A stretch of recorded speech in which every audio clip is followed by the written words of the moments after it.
Hola, ¿cómo están? Bienvenidas, bienvenidos a un nuevo capítulo de Influyentes acá en CNN Chile, con invitados que marcan la pauta. Nuestro primer invitado de hoy es el cineasta Gustavo Gref Marino, cuya película El Vacío ha sido aclamada por la crítica y está actualmente en nuestra cartelera.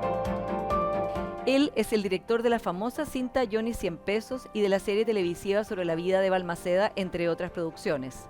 Estudió cine en Chile y Alemania y actualmente es docente de la Universidad Mayor y director académico de la Escuela de Cine de Chile. Gustavo Gref Marino, bienvenido a Influyentes. Muchísimas gracias por la invitación. Es un placer. Gustavo, usted tiene en cartelera una película que ha tenido muy buena crítica que se llama El Vacío. Entonces quiero partir preguntándole por estas dos películas, ¿no? Primero tenemos Johnny 100 Pesos, que la hizo hace 30 años, cuando usted había vuelto a Chile, se conectó con esta historia de Johnny 100 Pesos, un delincuente chileno. Han pasado 30 años y ahora hace esta historia intimista respecto de un hombre, un director de cine que mira su vida hacia atrás, lo que logró, lo que no, en este relato intimista que además grabó en pandemia con muy pocos recursos y que, como decía, ha sido aclamada por la crítica. ¿Cómo ha cambiado Chile en estos 30 años? Una pregunta gigante, pero conectando estas dos películas.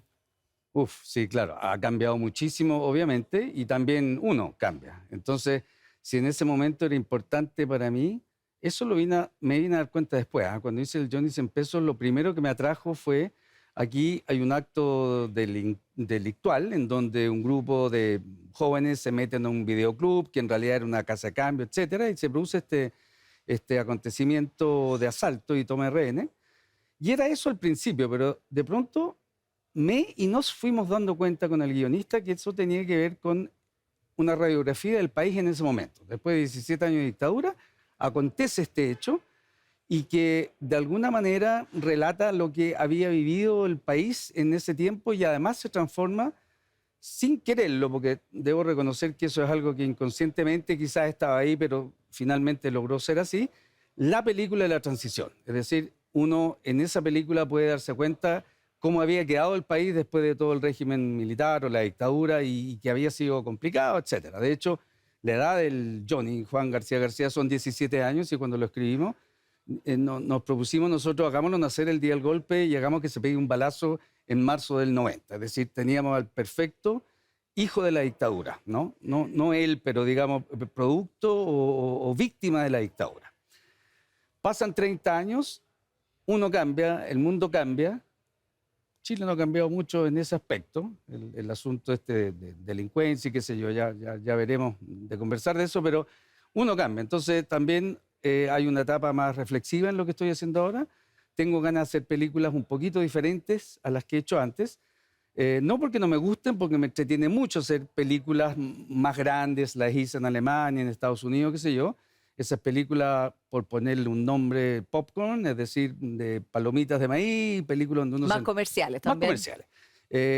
Y ahora estoy como en la etapa que quiero hacer películas que sean posibles y no estar constantemente buscando excusas para no filmar. ¿Qué acontece? No puedo hacer la película porque la plata, porque aquí, porque el permiso, que no sé qué. Entonces yo decidí en El Vacío hacer una película, como usted bien dijo, intimista, 2, 3 personajes, 8 personas, éramos todos los que hicimos la película, incluidos los 3 actores, o sea, éramos 5 técnicos, artistas técnicos. Ninguno ganó dinero, lo hicimos en una especie, no una especie, una cooperativa, es decir, te invito a trabajar en algo post pandemia, que llevamos todos sin trabajar, un 10% es tuyo, un 15% tuyo, un 8% tuyo, sumamos el 100% y eso es lo que vamos a hacer.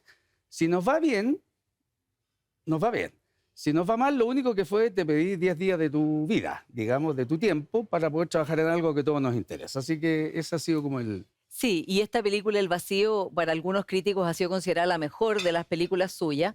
Y quiero ¿Verdad? volver a Johnny 100 Pesos porque usted volvió a Chile después de vivir mucho tiempo fuera, se encuentra con este Chile que está recién saliendo de la dictadura y quiere hacer esta película. Y como usted dice, es considerada una película bien emblemática de la transición, de cómo, o no sé si de toda la transición, pero de cómo estaba Chile en ese momento del año 93 y por eso también la película fue muy exitosa en su momento. 90. ¿Cómo fue, Gustavo, el Chile con el que se encontró usted de vuelta? Lo que pasa es que después a mí me sucede, bueno, viví 15 años en Alemania, hice mi historia, mi escuela de cine allá, y después de un tiempo yo por lo menos empiezo a perder la curiosidad por el país en el cual estoy viviendo, y eso me empezó a pasar en Alemania después de tanto tiempo. Es decir, yo ya no estaba viendo cosas que eran obviamente objeto de una película o de un cuento o de una historia, y cuando llegué a Chile y vi esto, yo estaba recuerdo, en un auto escuchando por la radio que estaba aconteciendo esta toma de rehén en el centro de Santiago. Me voy allá, estaciono y me pongo y soy parte de los cientos, quizás miles de personas que estaban en ese momento mirando algo. Y recuerdo que los periodistas, cuando no había celular ni nada en ese tiempo, estaban en una caseta y metían su monedita de 100 pesos y habían una fila de 10, 15 periodistas esperando a que el que estaba en la cabina terminara su reporte a la radio, al diario, al periódico, donde sea, para poder ellos reportear lo El que estaba teléfono pasando. público, algo, Teléfono digamos, un público, artefacto del un pasado. artefacto del pasado. Y yo dije, recuerdo cuando vi esa imagen, dije, aquí está la película, esto es el Chile de hoy, esto es lo que está pasando.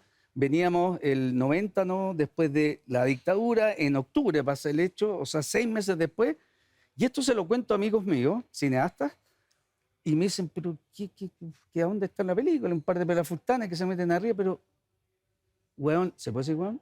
Weón, le digo yo, aquí está. O sea, esto es el Chile de hoy. Nadie sabe qué hacer, no saben los jueces, no sabe la policía, no sabe el conserje, no saben los periodistas, no sabe nadie qué hacer con esto que está aconteciendo ahora. Si hubiese sucedido hace 6 meses atrás, esto es diferente. Balean y después preguntan. Ahora había que preguntar antes de balear. O no se valió finalmente, pero bueno. Entonces, esa curiosidad fue lo que a mí finalmente me hizo volver de Alemania, hacer, escribir, investigar primero mucho tiempo esta película hasta que logramos lo que se logró. Y tiene que ver con eso de ser curioso. Y cuando yo pierdo la curiosidad en el ambiente, en el lugar donde estoy viviendo, siento que me estoy un poquito como secando, como artista, como creador, como cineasta, como escritor. Entonces es rico para mí irme cambiando de lugares así, porque así voy. Sí. Bueno, aunque usted ha dicho en varias entrevistas, Gustavo, que no es una persona, Johnny 100 pesos, la verdad es que está basado en hechos reales y Sí. y hay algunos que se han considerado que son el Johnny 100 pesos chileno, pero la mirada de la delincuencia de esa época es bien distinta de hoy día, ¿no? O sea, si pensamos que en ese momento un asalto a un videoclub en que se toman rehenes, bueno, causa conmoción nacional, que por supuesto es algo muy grave, pero pensando hoy día que lo que está pasando es que estas No, bandas delictuales están encontrando cabezas digamos, en no, los basureros eh, o que bajan de un auto y disparan al estilo de la delincuencia o los narcotraficantes, o que la noticia del día es ir recuperando espacios de estos narco mausoleos, bueno, es algo bien distinto. ¿Qué reflexiona hace usted de esa mirada y del hoy? es que ese acontecimiento, lo que pasó, el 90 sucedió hoy día, a nadie le importa. O sea, importa poco, no es tan, no sería la gran noticia que fue, que todos los canales de televisión estaban transmitiendo en vivo, porque hoy día está todo mucho más terrible. Siempre es terrible, por supuesto, asaltos, delincuencia, toma de rehenes, pero hoy día prácticamente pan de cada día. En Chile no existían sicarios, no habían los trenes de Aragua, no habían la Mara Salvatrucha, como se llamen. Como usted dice, no habían, no sé, cabezas, cuerpos mutilados. Está complicado, está difícil, está triste. Está triste porque yo creo que este país no era eso. Éramos muchas cosas buenas y muchas cosas muy malas también, obviamente, pero eso no lo teníamos. Ese tipo de maldad, de ensañamiento, no sé, subirse arriba de una moto y que te paguen 100 lucas, quizás menos, por simplemente pasar y pegarle un balazo a alguien. Todo eso es inhumano, pero esto todavía es más inhumano todavía, que alguien simplemente te pasen 100 lucas, 50 lucas, 30 lucas. Entonces, ha cambiado quizás la tolerancia. Estamos llegando a un nivel donde yo creo que ya basta, basta, porque está complicado, está difícil y está muy triste, porque este país no era así. Gustavo, y la reflexión que hay saltándonos 30 años en la película Ahora el vacío, que es una película intimista, no voy a hacer un spoiler, pero es un cineasta que mira su vida y está en una relación de pareja que tiene ciertas dificultades. Eh, qué nos muestra ese Chile de hoy? Obviamente esta película es de un Chile, de un cierto grupo, etcétera. No pretende representar No, a todos los chilenos, como ninguna película tampoco, pero está hablando también de un cierto momento, ¿no? está hablando de un momento, está hablando de quizás a ver, el resultado de una especie de consumismo desenfrenado, porque las personas viven en un lugar que ya no pueden pagar. Está hablando de soledades que tienen que ver con toda esta tecnología que nos invade y que no nos permite conversar, ni hablar, ni nada. Está hablando de parejas que tienen sus pasados, sus matrimonios, los padres de los hijos alejados de la vida familiar, y de mucha melancolía, falta de comunicación. Tiene que ver con eso la película y es quizás un... Yo no lo tomo así, o sea, yo no parto haciendo una película y escribiendo algo y digo, y me pongo un tema primero. Voy a hacer un tema sobre la soledad en el siglo XXI en Santiago de Chile. Eso viene después, eso aparece. Lo que yo hago siempre, y tiene que ver con el Johnny, lo que acabo de hacer ahora con El Vacío, ¿qué pasa con un hombre que tuvo un éxito arrollador en su vida cuando tenía, no sé, 30, 35 años, y de pronto tocó el cielo en ese momento? ¿Y qué pasa después con esa vida? Y ahí está el protagonista, que lo hace Francisco Reyes, magistralmente a mi modo de ver, y que se encuentra con una mujer que además es 25 años menor que Javiera Díaz de Valdés, el personaje que ella representa, que no tienen nombres en la película porque nunca se nombran, es él y ella, hijo e hija, y que vienen de este mundo disfuncional los dos, y qué pasa con esas ganas de querer ser de nuevo algo y etcétera. Entonces hay una mirada, por supuesto, en lo que estamos hoy día, ¿no? En lo que nos está Sí. moviendo o no moviendo. Gustavo, y también hay una relación evidente con su propia vida, en el sentido que usted hace esta película que tiene mucho éxito, no sé si tenía 30 años, pero digamos una edad similar. Y cómo es esto de tener un éxito tan importante joven, relativamente joven, en términos de quizás finalmente, contraintuitivamente, lejos de ser una ventaja, empieza a ser un problema de estar a esa altura, de pensar los proyectos sobre la base de compararlos con ese? Es que, ¿sabes qué? Yo creo que se transforma en un problema cuando uno no cambia. Es decir, no sé qué gran físico fue Einstein el que dijo que si uno siempre tiene la misma solución al mismo problema, no va a tener, o, no sé, el mismo camino para solucionar algo, no va a solucionar el problema. Y yo creo que este personaje tiene que ver obviamente con lo que yo pienso yo, así, Gustavo, ¿no? Que yo creo que de repente hay que aprender a vivir en el siglo, en el momento que estamos viviendo, y si hay que reinventarse, pues bien, uno tendrá que reinventarse, ¿no? Y es la manera de poder, sobre todo en lo que uno hace en arte, suena así como un poquito ciútico esto de arte, pero bueno, yo soy cineasta, estoy en eso de contar historias y de narrarlas de una manera ojalá emotiva y emocionante. Uno tiene que empezar a buscar caminos nuevos y sobre todo posibilidades de poder financiar lo que uno hace. Y en cine es tan inmensamente caro todo, ¿no? Si fuera, no sé, algo más simple, un escritor por último, ¿no? Hay que pagar arriendo y hay que comer, pero yo además de pagar arriendo y comer, yo tengo que financiar el trabajo merecidamente de gente notable que uno tiene que poder pagarles, ¿no? Entonces, el cine es un asunto súper caro y uno tiene que buscar caminos para poder llegar a realizarlo finalmente. Gustavo, ¿y cómo analiza usted la escena, podríamos decir, del cine chileno hoy día? Que por supuesto es mucho más desarrollada que en los años 90, evidentemente, y tenemos, no sé, hay por un lado un gran despliegue en festivales, los Óscares para La Mujer Fantástica, Maite Alberdi con El Agente Topo también finalista, nominada a los premios Óscar, y muchos otros que están teniendo grandes éxitos. Estoy pensando en Manuela Martelli con 1976, hay una escena muy, muy fuerte, pero por otro lado, como dice usted, sigue costando muchísimo poder acceder a financiamiento para poder hacer estas películas.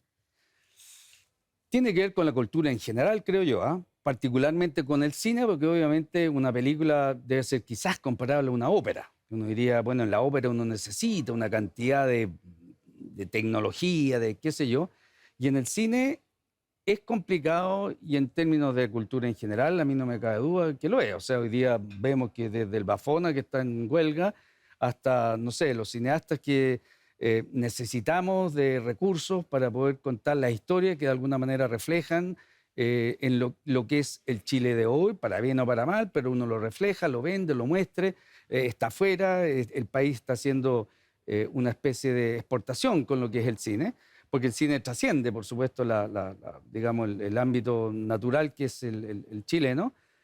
Y para eso uno necesita ayuda y fomento a la cultura, que es algo que en Europa yo, por haber estado ese tiempo largo allá, me di cuenta que era natural, era normal tener eso, porque la cultura de verdad, o la cultura docta, la cultura cara, que es de lo que estoy hablando ahora, necesita de ayuda, porque eso es imposible financiarlo privadamente, ¿no?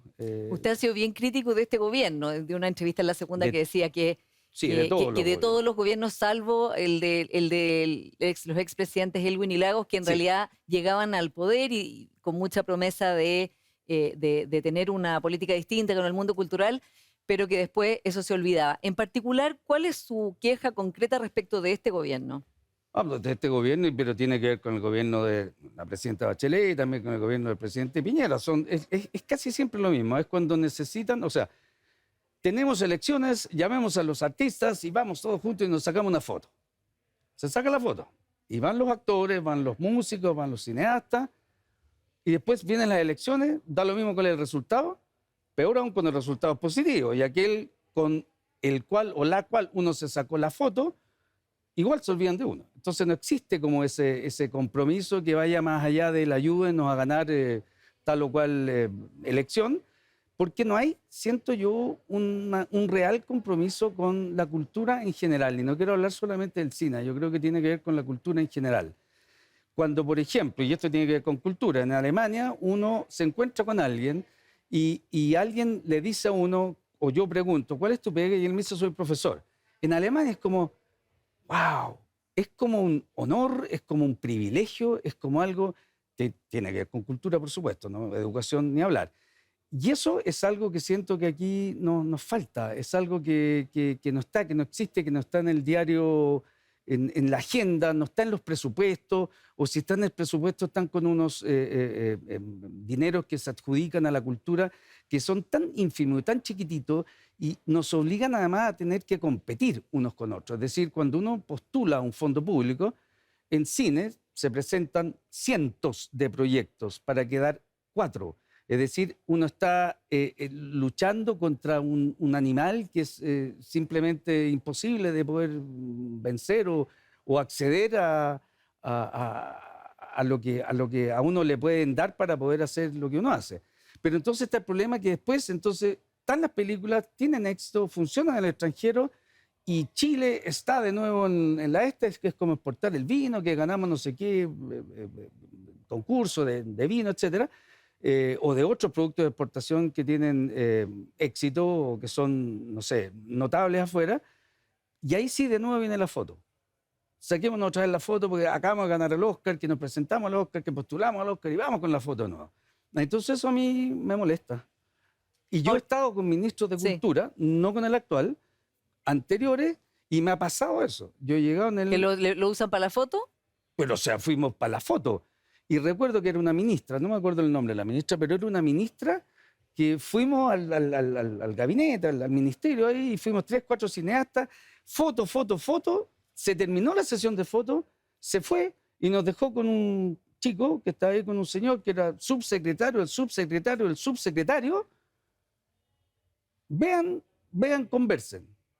Pero, No pasó nada. claro, entendible como es, le darán como el contraargumento, que es el que se usó de hecho ahora para de la explicación que dio el ministro de Cultura de por qué no se fue a la Feria de Frankfurt, que es decir, son unos niveles de recursos que no se disponen o que se debían usar de otras maneras. ¿Un millón de dólares era? Entonces, bueno, eran, 8.000 millones, algo eran así. varios miles de millones de pesos, pero el punto es, Gustavo, claro, comparado con Alemania, Chile no tiene ese nivel de recursos. No.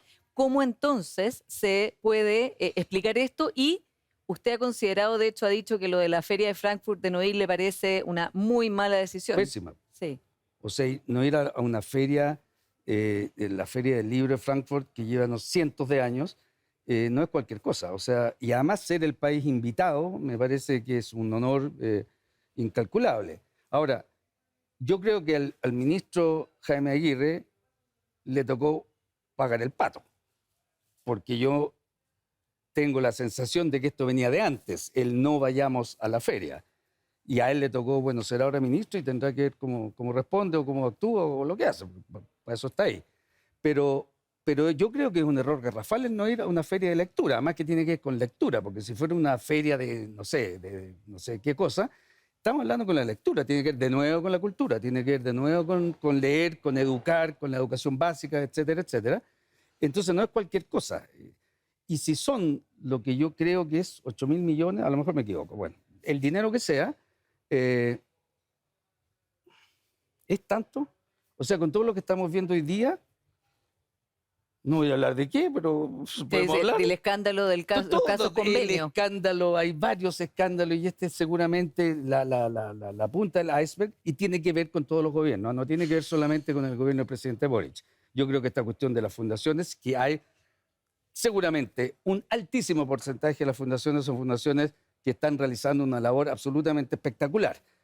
Y es muy triste que terminemos enlodando prácticamente a todo lo que son las fundaciones y eso me parece súper injusto con la gente que trabaja de verdad. Pero hay un par de pillines políticos, sociales, llámalos como quieran, que están haciendo las cosas mal y son cosas que no se debieran hacer. Entonces, cuando uno dice que 460 millones aquí, que 300 acá, y como te digo, la punta del iceberg, vamos a llegar a los 5.000, 6.000 millones, te lo digo así. Y lo vamos a conversar, de hecho, con nuestra siguiente invitada, Con así la que en siguiente detalle. invitada, Sí. convérsales si la cifra que yo planteo, 5 o 6.000 millones, por lo bajo yo creo que va a andar por ahí en las complicaciones. Entonces uno dice, bueno, pero si ese dinero está, entonces hay plata, hay dinero para hacer tal o cual cosa que no corresponde a los giros y la factura que se envíen y no sé qué. Entonces eso no puede ser. Entonces no vamos a la Feria de Frankfurt, sin embargo sí hay dinero que se gasta en aquellos ítems que no son los para los cuales ese dinero está destinado. Estamos mal. Justamente que por eso es importante revisar toda esta situación y además darle a la cultura el lugar que, como usted bien dice, se merece en nuestro país. Gustavo Grez Marino, muchas gracias por esta conversación. Muchas gracias, que sin cultura no hay país. Muchas gracias a la invitación. Gracias, verdad. Y antes de irnos a una pausa, les cuento que nuestra siguiente invitada es María Jaraquemada, la presidenta de la Comisión de Probidad creada por el gobierno. Ella es abogada y directora ejecutiva de Chile Transparente y también se desempeñó en el Consejo para la Transparencia, la Fundación Ciudadanía Inteligente y la Red Anticorrupción Latinoamericana. Su misión será generar políticas públicas que definan la relación entre instituciones sin fines de lucro y el Estado.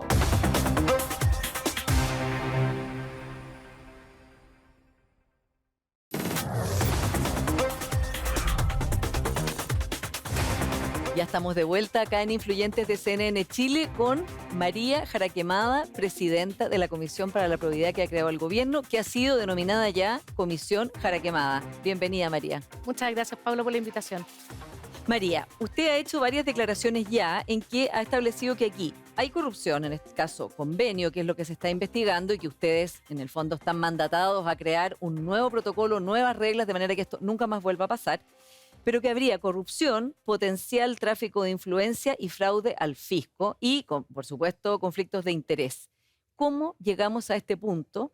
Y se lo pregunto sobre todo porque distintos proyectos de ley, como la Ley de Transparencia 2.0, duermen en el Senado, y hay un informe justamente de Chile Transparente de hace más de 10 años que proponía medidas que, si se hubieran tomado en cuenta, habrían impedido que esto pasara, o al menos lo habrían dificultado muchísimo. Sí, mira, Paula, yo creo que la corrupción, impedirla del todo es imposible. No hay países que no tengan corrupción. O sea, los países más desarrollados, con los mejores niveles, etcétera, todos tienen de vez en cuando casos de corrupción. Yo creo que la diferencia la marca quizás el tipo de corrupción o la cantidad de corrupción que tú tienes y también cómo reaccionas ante la corrupción. Los países más corruptos en general, bueno, están plagados de casos, son cifras astronómicas, permean a todas las instituciones y las autoridades más relevantes, pero además no hacen nada frente a la corrupción. La niegan, la minimizan, la esconden debajo de la alfombra, pero no reaccionan ante ella. El caso de Chile, yo te diría que es un caso que es bastante admirado fuera de Chile. Yo creo que nosotros internamente tenemos una mucho peor percepción de la corrupción que tenemos en Chile que todo lo que nos dicen los indicadores Sí. o incluso cómo nos ven otros países que nos miran como un ejemplo. Es un caso que yo creo que tiene ciertas características. Uno, es bien reactivo. El caso convenio, En general. en general. La reacción de nosotros en Chile frente a la corrupción es reactiva. Existe un caso, reaccionamos. Es bueno, reaccionamos. Pero el problema es ese, que no nos anticipamos. Entonces, tal como tú dices, hay propuestas de perfeccionamiento hace mucho tiempo. No solo Chile Transparente la ha hecho, sino que hay varias organizaciones de la sociedad civil que han intentado con las autoridades de generar cambios para que este tipo de casos no se produzcan.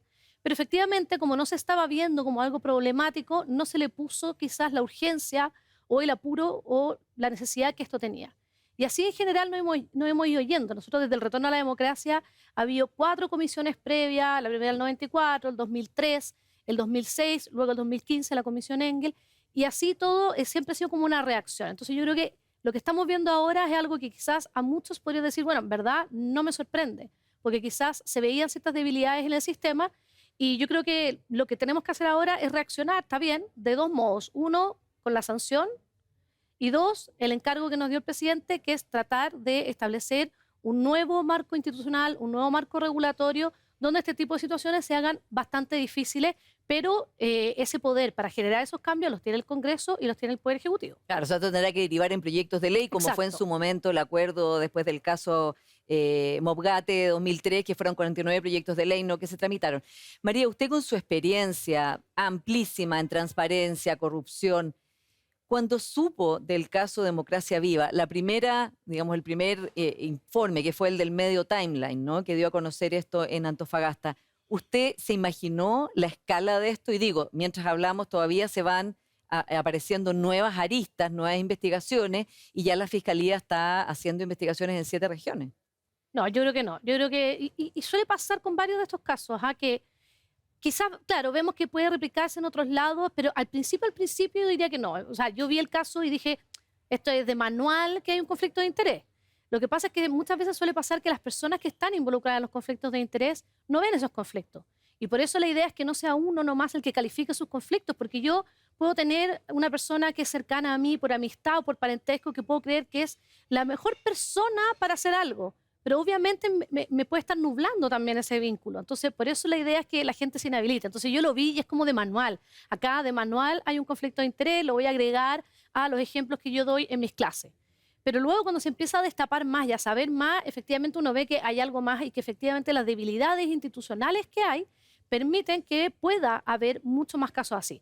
Ahora, yo creo que no todos los casos necesariamente van a ser idénticos al de Democracia Viva. Yo creo que el de Democracia Viva tiene muchas particularidades. Tiene el tema del conflicto de interés, que puede ser un posible incluso tráfico de influencia, pero también tiene el tema de que se le da estas transferencias, se le asigna un proyecto a una institución que no tiene ninguna trayectoria previa en esto.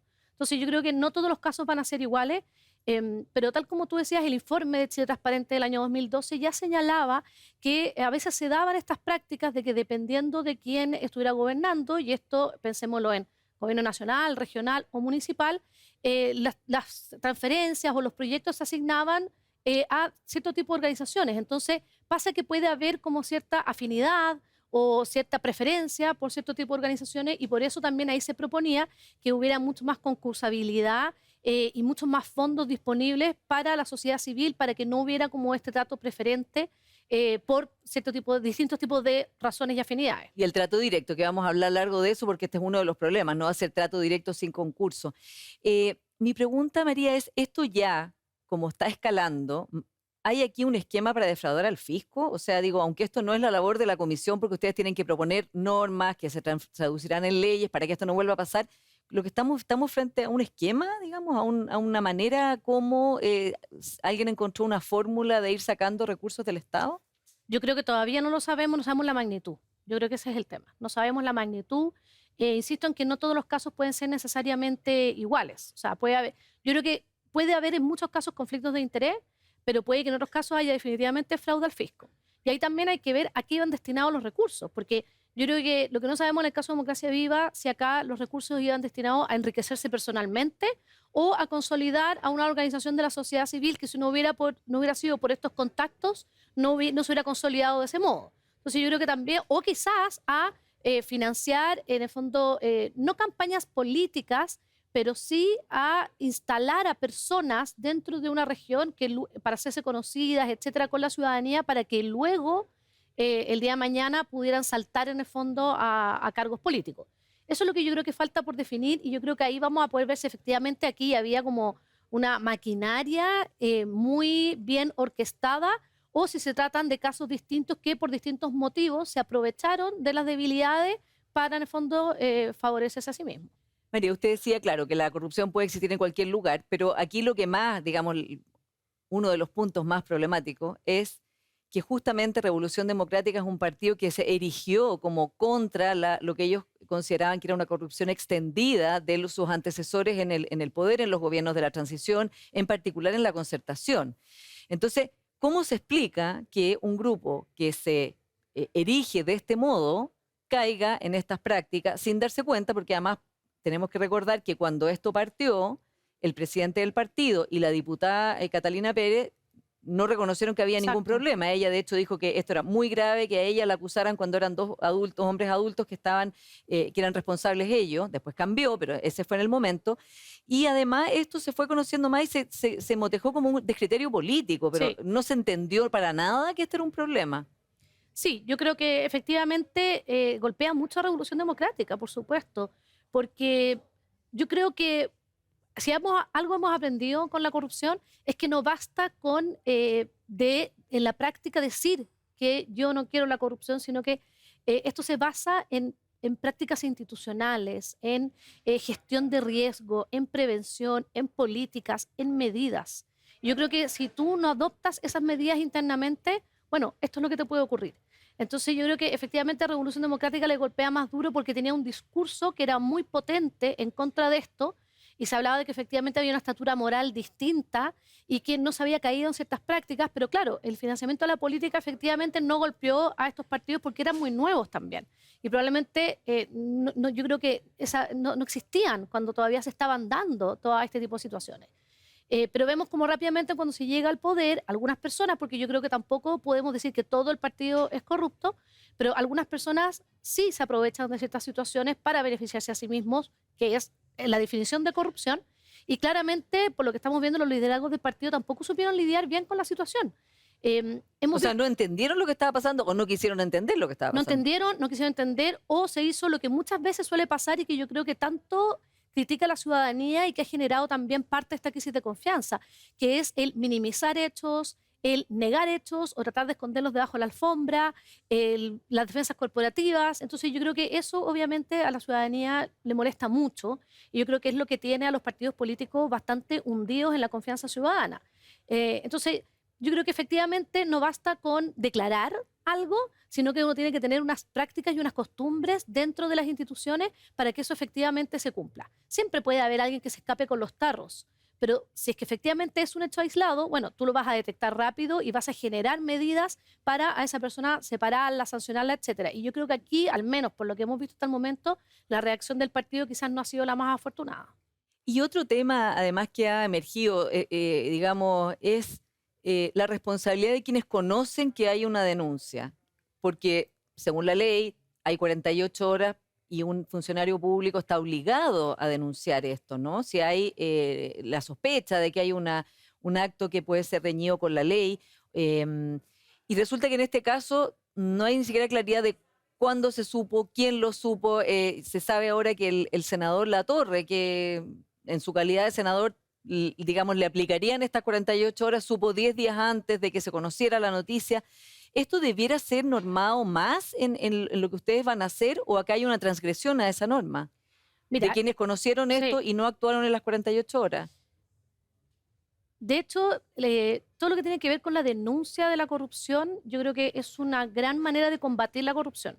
Y yo creo que en Chile, en general, nuestros mecanismos de denuncia de corrupción no han sido muy eficientes, ¿ya?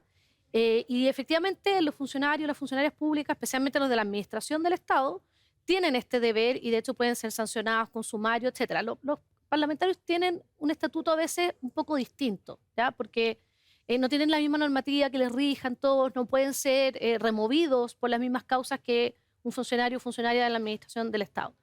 Pero efectivamente nosotros yo creo que somos muy exigentes con que las autoridades y los funcionarios tienen que hacer estas denuncias y si no puede haber consecuencias bastante graves. Pero al mismo tiempo yo estoy pensando ya no en autoridades, sino que en funcionarios y funcionarias que vamos bajando el nivel, no se les da la protección adecuada para que haya incentivos a hacer estas denuncias o para que incluso sientan que tienen que cumplir con este deber.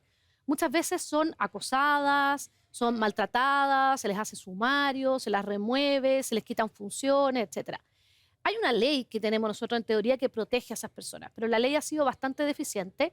Después de muchos años, acaba de salir del Congreso, pronto debería empezar a implementarse un nuevo estatuto que contiene avances importantes, pero a mi juicio también queda un poco cojo porque de hecho no aplica al Congreso. Entonces, o a otras entidades autónomas que no son del Poder Ejecutivo. Entonces, yo creo que efectivamente nosotros, está bien que tengamos normativas que sean exigentes con aquellas autoridades que reciben esta información y que no hacen nada al respecto, incluso penalmente podría ver si se estuvo encubriendo algo. Por ejemplo, el caso de un ministro, que Claro. es el tema que se ha discutido. ¿Cuándo supieron los ministros Exacto, existen, el tema, y digamos? penalmente existen mecanismos también, o sea, existen sanciones también. Pero yo creo que si nosotros queremos generar también este mecanismo de denuncia, tenemos que darle también las garantías a las personas que van a denunciar en el sector privado, en el sector público, etcétera, de que no van a ser objeto de represalias y nosotros vamos a defenderlas de eso, porque al final tampoco podemos exigir que haya mártires de la corrupción. Y si nosotros nos fijamos, Paula, la mayoría de los casos relevantes de corrupción en Chile y en el mundo se han revelado por denuncia de alguien o porque alguien se autodenuncia. Esa es la manera en que se descubren los casos. El caso de Democracia Viva fue una denuncia anónima que le llegó a un medio de comunicación. El caso Odebrecht, que así, muchos han sido autodenuncias o denuncias que se han obtenido. El caso Penta, por ejemplo, acuérdense que se supo por Hugo Bravo, que también hace la denuncia, y así se van descubriendo muchos casos. Entonces, es una manera muy eficiente de verdad, porque la corrupción bien hecha va a ser muy difícil de descubrir. Si nosotras nos ponemos de acuerdo, bueno, una de nosotras tendrá que delatar, pero si no, nadie va a Sí. saber. Entonces, efectivamente, nosotros yo creo que tenemos que generar esos mecanismos y yo creo que es algo que debiéramos nosotros también intentar revisar, pero bueno, estamos recién empezando a trabajar, queda mucho por hacer, hay mucho que escuchar. Y tienen 45 días que ya han pasado Sí, varios días han ya, así pasado que les van varios días, quedando menos. así que efectivamente nos van quedando menos. María, uno de los temas que ha surgido, por supuesto, son las miles de fundaciones y organizaciones Sí. de la sociedad civil que hacen bien su trabajo y que están siendo enlodadas, digamos, y también puestas como en escrutinio y con dudas, y la Contraloría lo está revisando. Bueno, y todo eso también no tendría nada de malo que revisaran si es que no empiezan también a paralizar ciertos trabajos que hacen, ¿no? Y ha surgido también el debate de por qué organizaciones y fundaciones hacen un trabajo que el Estado debiera hacer, como por ejemplo trabajar en los campamentos directamente, digamos, estar al servicio de las personas que viven en situación de calle, en fin, una cantidad de labores Sí. que parecerían consustanciales al deber del Estado y que, por cierto, hay un riesgo de contratar a fundaciones, organizaciones, que según los casos que hemos conocido, la verdad es que no toda la plata que se les da, incluso la plata que ya se ha gastado en ese trabajo, uno ve que no está yendo como al campamento mismo. En el caso de Democracia Viva tenía conversatorio, muchas otras cosas que uno diría, bueno, no es digamos, lo esencial que hay que hacer en un campamento, ¿no? Sí, bueno, yo creo que es un sistema que viene funcionando hace muchos años y, bueno, en todo el mundo en general. Y efectivamente, muchas veces es la propia sociedad civil la que se ha adelantado a ciertas necesidades. O sea, el otro día escuchaba una entrevista que le hacían a otro de los consejeros, Ignacio Larrazábal, que es uno de los que más ha investigado y escrito sobre la sociedad civil en Chile, de cómo, por ejemplo, en temas, por ejemplo, de protección de personas con VIH, fue primero la sociedad civil y luego es el Estado el que empieza a hacerse cargo. Entonces, muchas veces la sociedad civil incluso se adelanta a ciertas necesidades ahí donde el Estado no puede llegar. Pero en segundo lugar, también la sociedad civil tiene muchas veces cofinanciamiento, no es financiamiento exclusivo del Estado. Entonces logra también como complementar aquellos recursos que tiene el Estado con recursos que vienen, recursos propios, recursos que vienen de otros donantes, del sector privado, etcétera, para llegar a este fin, sabiendo que en Chile somos un país en vía de desarrollo y que tenemos recursos bastante limitados para muchas de las necesidades que tenemos.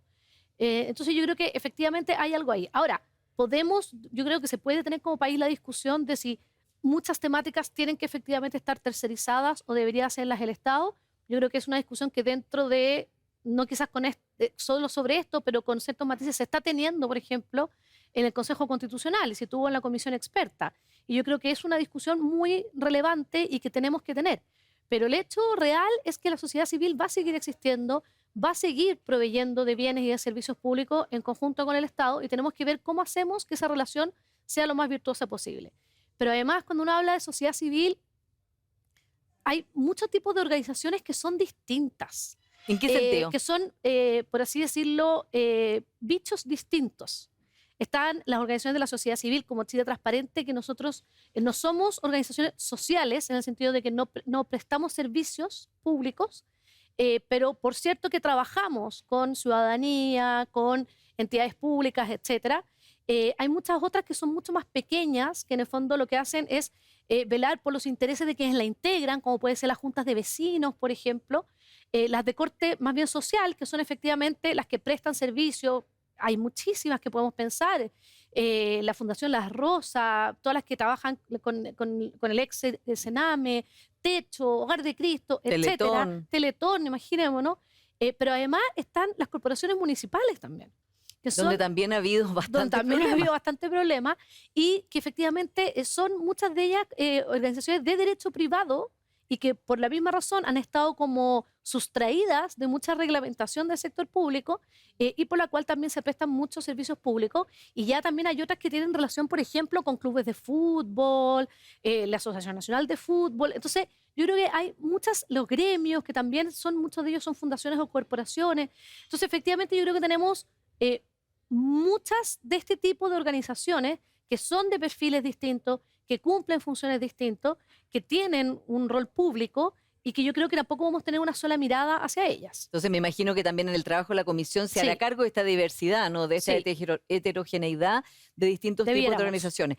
Otro tema que ha salido al debate público es el tema de la gobernanza de las fundaciones y corporaciones, en el sentido de que habría que fortalecer su gobierno corporativo porque, en opinión de algunas personas, los directorios son de papel y no tienen ni la responsabilidad pública, digamos, equivalente en ningún caso a la de los directores de las sociedades anónimas. ¿Es partidario usted, María, de llegar a ese nivel de que tengan los directores de fundaciones y de corporaciones, que por supuesto son directorios que no son pagados, ese nivel de, digamos, de responsabilidad incluso con el propio patrimonio? De hecho, no solo no son pagados, sino que se les prohíbe pagarles, a menos que cumplan ciertas funciones ejecutivas del equipo. Entonces, es bien ahí como curiosa esa figura. Yo creo que hay que revisarlo. Yo creo que es difícil adelantarme todavía a algo que tenemos que revisar y que tenemos que ver como comisión, pero sin duda que la gobernanza siempre es muy importante. ¿Y hay debilidad en la gobernanza actual? Y puede haber debilidad porque, de hecho, bueno, también, tal como hay una infinidad de organizaciones y todas son distintas, también hay infinidad de directorios. Hay directorios que efectivamente pueden ser más bien simbólicos y que tienen muy buenos perfiles y le dan como un bagaje a la institución, pero que efectivamente no cumplen funciones más directivas porque o no tienen tiempo o no se les permite, etcétera. Y hay otras personas que son como un poco dueñas también de las instituciones, en el directorio, se ve también cómo se puede ir rotando, yo creo que efectivamente hay mucho que analizar ahí respecto al rol, pero también respecto a la responsabilidad. Y además yo creo que hay algo que quizás no ha salido mucho, pero que es importante, que es que la ley de responsabilidad penal de las personas jurídicas aplica también a las corporaciones y fundaciones. O sea, ¿aplicaría a los directores de estas fundaciones? Es que depende, porque hay que ver si efectivamente, para que sea responsable penalmente una entidad o una organización, hay que comprobar que efectivamente se benefició de estos hechos y que no hizo nada para prevenir que se hubieran cometido estos hechos. Ahora, habría que ver si sería el director o director ejecutivo el responsable, si también se podría ver que es igual que el del directorio, pero es penalmente responsable la empresa, sí, o la organización en sí, no solo las personas naturales que son las que estuvieron involucradas en los hechos. Entonces, podría haber también sanciones, por así decirlo, a la organización. O sea, ya con la ley que hay hoy. Con la ley que hay hoy. Sí. Entonces, yo creo que eso también obliga a que los gobiernos corporativos sean también más adecuados, porque yo creo que también pueden ayudar a efectivamente prevenir este tipo de situaciones con su conocimiento. Y yo creo que en general esa mirada hoy en día desde la sociedad civil no ha estado siempre presente. Si estoy entendiendo bien, María, lo que usted plantea es que finalmente estos directorios, si hubiera directorios que sean de tipo honorífico, digamos, que los ponen en el directorio para mostrar, como decía usted, la solidez, qué sé yo, pero que no están teniendo las reuniones mensuales, las actas, toda la formalidad de un directorio, que las decisiones pasen por el gobierno corporativo del directorio, que tengan evidentemente acceso a la contabilidad, que sepan cómo se está ingresando la plata y gastando, por solo citar algunos ejemplos. Las personas no debieran estar en un directorio así si no tienen acceso a toda esa información y a esa metodología, ¿o no? no debieran, y yo creo que también en el fondo se podría considerar que hubo falta de control de una organización si es que no tiene medidas de control interno. Ahora, yo creo que esto puede, o sea, para mí todas las crisis abren oportunidades, y yo creo que esta crisis puede abrir una oportunidad en los gobiernos corporativos, tal como fue la crisis de la Polar también. O sea, recordemos que cuando ocurrió lo de la Claro. Polar, el directorio dijo, chuta, o sea, nosotros no sabíamos mucho de esto, y efectivamente, bueno, hubo cambios en las leyes, pero también hubo cambios en las prácticas de las propias empresas, de cómo los directorios en el fondo se involucran y se hacen más responsables, porque al final, claro, puede que, o sea, tú te puedes sorprender con estos hechos y también te daña mucho reputacionalmente. Entonces, la idea que con esta crisis no ocurra que nadie quiera ser director o directora de una organización de la sociedad civil, porque hay personas que su expertise es muy clave, pero sí, en el fondo, que también puedan exigir, para blindarse a sí mismos también, puedan exigir de las organizaciones cierta información también y en el fondo poder participar activamente de ciertos modos. Hablemos del tema del trato directo para organizaciones de la sociedad civil, que entiendo que esto se aprobó en el año 2015, y también lo dijo así el ministro Monte, y que se empleó por primera vez en el 2019, pero es en este gobierno en que aumentó exponencialmente estos tratos directos, digamos, con organizaciones de la sociedad civil. ¿Por qué pasó esto? O sea, que en el fondo haya esa discrecionalidad, y justamente usted ha escrito mucho del tema de decir, bueno, cuando hay una persona que decide sola en el fondo o que no tiene que compartir esa decisión con más gente, más fácil es que pase esto, y en este caso son asignaciones de muchos recursos sin concurso, sin que haya como parámetros de evaluación y sin que haya, por lo tanto, una persona que tenga que explicar por qué eligió a esta y no a la otra o cómo se gastó esa plata. Sí, yo creo que lo que pasa es que muchas veces se trata de buscar como el equilibrio que es difícil de encontrar entre que la respuesta del Estado sea eficaz, sea eficiente, llegue rápido y también que haya ciertos resguardos para que no se abuse de estos sistemas. Pero lamentablemente muchas veces, claro, la sociedad civil también tiene una buena reputación, o la tenía hasta este momento, y quizás pasa que se confía también en ese sentido, pero también es muy interesante, a mí me encanta leer sobre estudios que hay de economía del comportamiento. Entonces se trata de investigar por qué las personas se comportan de determinadas maneras, qué cosas pueden generar que se comporten de otra, etcétera. Y hay unos estudios que se han hecho, por ejemplo, y algunos de esos también miraban en el sistema de Chile de compras públicas, de por qué muchas veces se recurría a los tratos directos o por qué se hacían compras por montos bajos, ciertos montos que tenían que ir a Contraloría o no, o tenían que licitarse, etcétera. Y muchas veces estos estudios te dicen, no es porque quieran abusar del sistema, no es porque se lo quieran dar a alguien que conocen, no es por corrupción, sino que es porque muchas veces en países como el nuestro nosotros somos poco planificados, somos malos para la planificación. Entonces hacemos todo a última hora. Y el problema es que tenemos que ejecutar esto, tenemos que hacer esto y era para antes de ayer. Y si yo paso por todo el sistema, no alcanzo. Entonces me sale mucho más fácil hacerlo de la manera más rápida. ¿Cuál es la manera más rápida? Menos monto, trato directo, asignación directa, transferencia directa. Si yo paso por todo el circuito, no llego a tiempo. Y yo creo que muchas veces, por eso yo creo que es lo interesante como de estudiar y la oportunidad que nos da el presidente de mirar todo el sistema y todo el panorama para hacer recomendaciones, porque, insisto, muchas veces no tiene que ver con corrupción per se, sino que con hacer las cosas más rápido. Pero el problema es que siempre va a haber una u otra persona que va a aprovechar esta falencia o esta posibilidad para así efectivamente corromper. María, y hay una pregunta muy importante en esto que justamente se relaciona con lo que dice usted, que es cómo evitar que esto haga que el Estado sea más burocrático todavía, ¿no? Y poner más regulaciones. ¿Cuál es el equilibrio que ustedes están pensando en la comisión de manera de que esto no haga que el Estado se ponga más lento todavía, pero que por otro lado no pase más no sé, que en un trato directo se le pasen millones de pesos a una fundación como Democracia Viva, que además no queda nada de claro qué es lo que estaban haciendo con esa plata? Sí, yo creo que es muy difícil encontrar ese equilibrio y yo creo que, bueno, hay que mirar experiencias, por ejemplo, el sistema de compras públicas, hay que mirar experiencias que han resultado en otros países y yo creo que también hay que ver las prácticas que tiene la organización de la sociedad civil. Muchas veces las organizaciones, la gran parte de las veces, las organizaciones que reciben recursos públicos tienen obligaciones de rendición de cuentas bastante exhaustivos.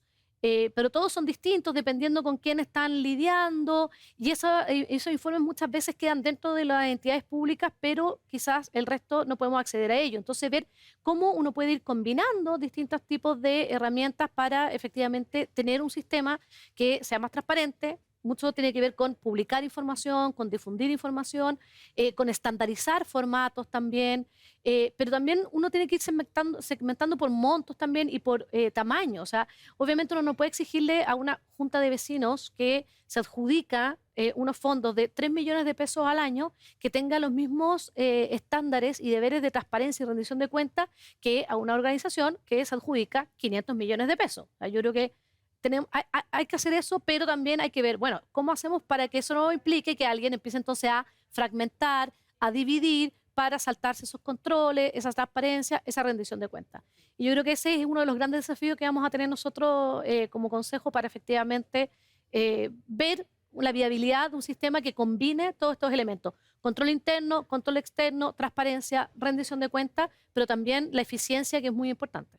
Y que justamente además ya les quedan menos de 45 días, 40 días o quizás menos para elaborar esta política que, tal como usted ha dicho, María, no está destinado al trabajo de ustedes, todos los comisionados, a quedarse en un cajón, ni tampoco es para la foto, sino realmente para poder avanzar en esta materia y que las fundaciones y organizaciones puedan seguir desplegando. La gran mayoría de ellas hace un trabajo muy importante, pero que haya normas y reglas claras, mucha transparencia para evitar que casos como este vuelvan a pasar. Así que muchas gracias, María Jaquemada, por esta conversación acá en Influyentes. Muchas gracias a ti, Paula. Y a ustedes, como siempre, muchas gracias por su sintonía de hoy día y nos vemos el próximo domingo.